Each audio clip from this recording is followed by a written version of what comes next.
विभीषण को मिल गया। अभी अभी मैंने पिछले पहर की रात में ये सपना देखा है और ये मैं दावे के साथ कह रही हूँ कि 2-4 दिन में मेरा सपना सत्य हो जाएगा। यह सपना मैं कहाँ पुकारी, वही है सत्य गए दिनचारी। 2-4 दिन में सपना सत्य हो जाएगा। जाओ जाओ सो जाओ। राक्षसियों को हटा दिया। उधर हनुमान जी महाराज बैठे थे, तो हनुमान जी महाराज उधर बैठे बैठे ऊपर विचार कर रहे हैं कि मेरे आने में देर नहीं और त्रिजटा को सपना भी आ गया कि बानर ने लंका जलाई। अब जब मैं चला तब तो हमें भगवान ने कहा नहीं था कि भाई लंका जला के आना।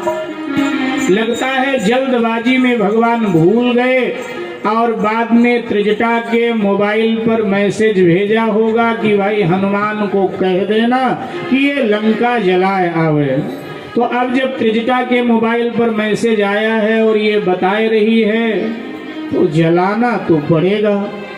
लेकिन हमको तो पता नहीं कि लंका में राशन की दुकान कहाँ है, कहाँ से मिट्टी का तेल लूंगा, कहाँ से रुई लूंगा, कहाँ से माचिस लूंगा, कैसे जलाऊंगा। लेकिन चलो अगर रघुनाथ जी को जलवाना होगा तो इंतजाम भी अपने आप करवाएंगे। अगर इंतजाम करवाए देंगे तो जलाए दूंगा और अगर नहीं इंतजाम करवाते हैं फिर जैसे रघुनाथ जी की इच्छा। इधर माँ त्रिजटा से कहने लगी कि माँ मैं जीना नहीं, मैं तो जलना चाहती। आप ऐसा करें सूखी लकड़ियां ला करके चिता लगा दें मेरी और मैं चिता में बैठ जाऊं, आप अग्नि लगा दें।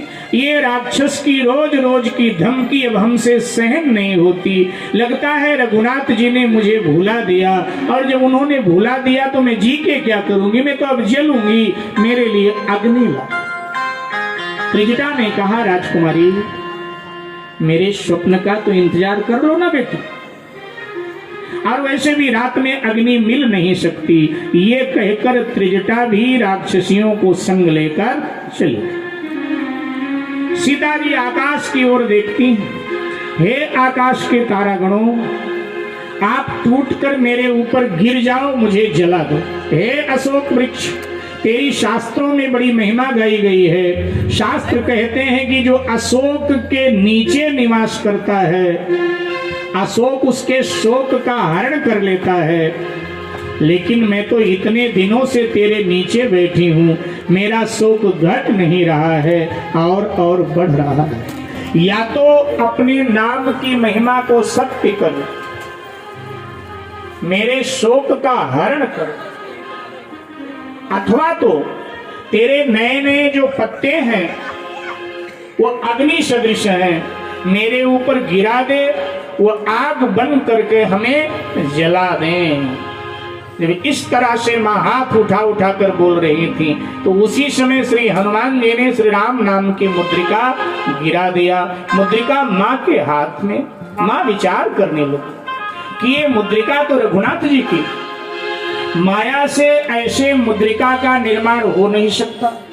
और रघुनाथ जी की मुद्रिका यहाँ आई तो कैसे आई, क्योंकि रघुनाथ जी अजय हैं। अगर ऐसा हम माने कि उनसे किसी ने छीन लिया तो छीनने का मतलब यह है कि उनको जो जीतेगा वही छीनेगा। तो रघुनाथ जी तो अजय हैं, जीत को सके अजय रघुराय, वो किसी से जीते नहीं जा सकते हैं। भगवान श्री राम का एक नाम है अजय, क्योंकि वो किसी से जीते नहीं जा सकते।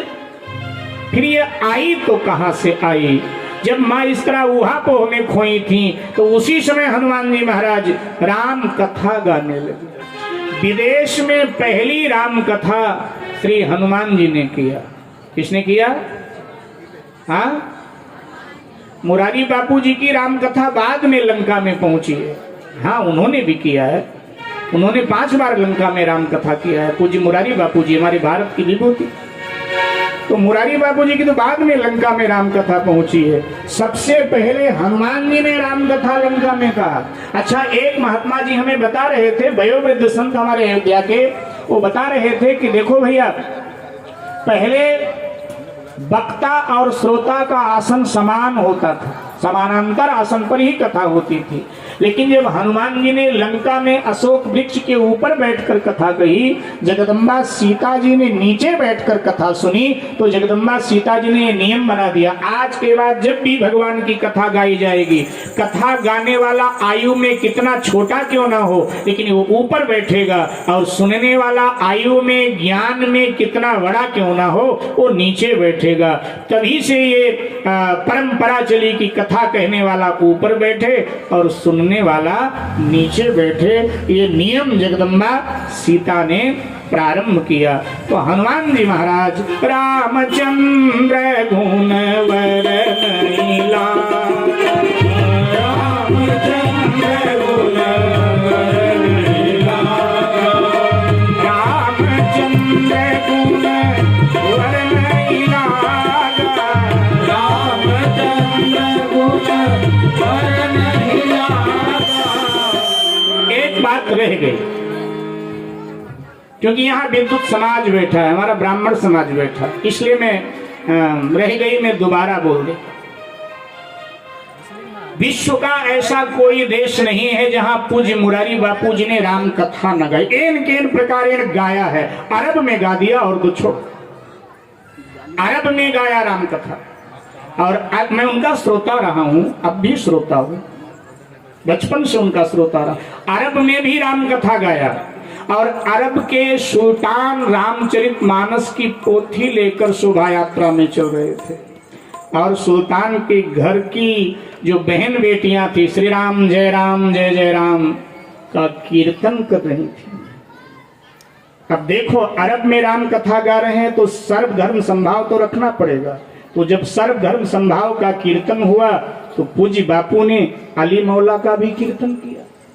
कुछ लोगों ने ऐसा बखेड़ा खड़ा कर दिया जैसे मानो लोगों को इस्लाम को कबूल करवा रहे हैं, ऐसा बखेड़ा खड़ा कर दिया बापू के पीछे। एक संत को न जाने क्या क्या कहा गया, घटिया से घटिया शब्द, ये हमारी कमी है, घटिया से घटिया शब्द। और बाद में श्री राम जन्मभूमि न्यास के जो वर्तमान में महामंत्री जी हैं आदरणीय चंपत राय जी, उन्होंने कहा कि 3 मिनट अली मौला गाया, उसका बखेड़ा खड़ा कर दिया तुम लोगों ने, और 9 दिन राम कथा गाई, रामायण की चौपाइयां गाया गवाया, उसका आकलन नहीं किया एक महापुरुष के लिए जिसने पूरे विश्व में राम कथा पहुंचा दिया। ऐसा कौन सा देश है जहां राम कथा न गाई हो?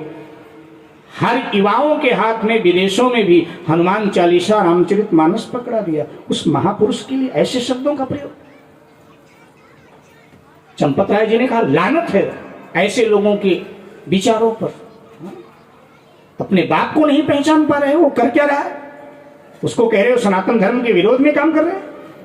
हाँ मेरे भाई, पूरे विश्व में मैं आपको आमंत्रण देता हूं, आपको आमंत्रण देता हूं, कभी आप उनके गांव जाइए, कभी गांव जाइए, जैसे बाप मिलता है प्यार से अपने बेटी से, अपने बेटों से, ऐसे मिलते हैं, कोई ताम झाम नहीं। वो तो कहते तो है मेरे गांव आओ, आप उनके गांव जाओ, उनके पास बैठो, तो आपको लगेगा कि ये भारत का निधि है, ये भारत का रत्न है। इतने बड़े महापुरुष, छोटा व्यक्ति वो कहते हैं बाया मत आना मेरे पास। ये लोग भ्रम में डालते हैं कि जी वहां मिल नहीं पाओगे, नहीं, वो कहते हैं आप सीधे आओ ना, रेलवे स्टेशन से उतरो और वहां से सीधे मेरे गांव आओ, किसी को बीच में लाने की जरूरत नहीं है, आप सीधे मेरे पास आ जाइए। उन्होंने किन्नरों को राम कथा सुनाई, क्योंकि इस्लाम के लोग किन्नरों को इस्लाम में तब्दील कर रहे थे, तो मुंबई में उन्होंने किन्नरों को राम कथा सुनाई, और किन्नरों का अखाड़ा जो बना है उन्हीं के प्रयास से बना। मैं आपको व्यासपीठ से बता रहा। उन्होंने गणिकाओं के लिए कथा कही, गणिकाओं के लिए, कि गणिकाओं की जो बेटियां हैं उनका कोई बात तो है नहीं, और वो इस कार्य से तौबा करना चाहती हैं, तो उन्होंने अयोध्या में कथा किया, और उन्होंने व्यासपीठ से कहा गणिकाओं को कि तुम मेरी बेटी हो, मैं तुम्हारा बाप हूं, तुम्हें जरूरत पड़े जब तब तुम हमारे गांव आ जाओ, मैं तुम्हारा बाप हूं, तुम्हें लगना चाहिए मैं अपने बाप के पास जा रही हूं। इस घृणित कार्य में पांव अब नहीं रखना है, तुम्हें कोई आवश्यकता है अपने बाप से लो, बेटी बाप से लेती है ना, अपने बाप से लो खर्चा, तुम सब मेरी बेटियां। ऐसे महापुरुष हमारे पूज्य मुरारी बापू जी महाराज। आइए अब मैं प्रसंग पर अपने चलता हूँ भाव श्रद्धा से। हरे राम राम राम सीता राम राम राम, हरे राम राम राम सीता राम राम राम, हरे राम राम राम सीता राम राम राम, हरे राम राम राम सीता राम राम राम, सीता राम राम राम, सीता राम राम राम, सीता राम राम राम, हरे राम राम राम सीता राम राम राम, हरे राम राम राम, रामचंद्र गुणवर नहीं लागा और सुनत ही सीता कर दुख भागा। हनुमान जी राम कथा कहने लगे, सीता जी सुनने लगी। हुआ क्या, परिणाम क्या हुआ? वक्ता बोल गया, श्रोता ने सुना, श्रोता की दशा क्या हुई? मानसकार कहते हैं सुनत ही सीता कर दुख भागा। सीता जी का दुख भाग गया, चला नहीं गया क्योंकि जो जाएगा वो आएगा, यहाँ भाग गया पूरी तरह सीता जी का दुख।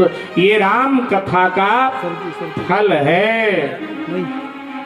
सुनते ही सीता कर दुख भाग। तो कई लोग कहते हैं हम भी तो राम कथा सुनते हैं, हमारा तो दुख गया नहीं।